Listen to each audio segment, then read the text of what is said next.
He never did anyone any harm. It was the most generous tribute that an elderly woman could pay to her husband after 55 years of marriage.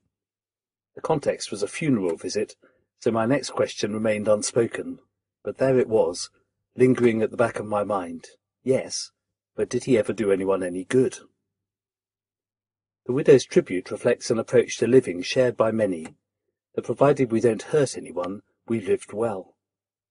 As an approach, it has its roots in the various "you shall nots" of the Bible that we'll be looking at later in this book.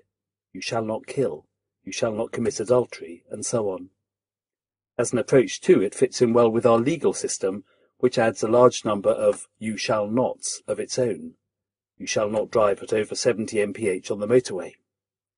And a Jewish teacher called Hillel, one of Jesus' contemporaries, expressed it all as clearly as anyone. That which is hateful to you, do not do to your fellow man. That is the whole law. When asked much the same question, though, Jesus gave a rather different response.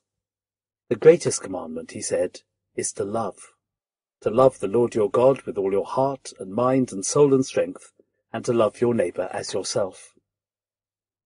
In one sense, it wasn't a very original answer. Both commandments are to be found in the Old Testament, in Deuteronomy 6 verse 5 and Leviticus 19 verse 18, respectively. And the call to love the Lord your God was part of the so-called Shema, a passage of Scripture that Orthodox Jews still recite each morning and each night today. But it's probable that no one before Jesus had brought these verses together quite like this, as a summary of what the commandments are all about. And it's certain that no one before Jesus had so brilliantly modelled this more positive, proactive approach to godly living, truly practising what he preached. The "you shalls" of Jesus, of course, don't replace the "you shall nots" of the Ten Commandments. We love God by not cheating on him, by not taking his name in vain, by honouring his holy day.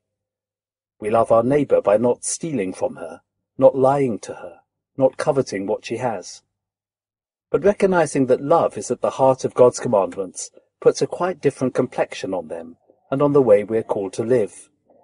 Not doing anyone any harm is just the start.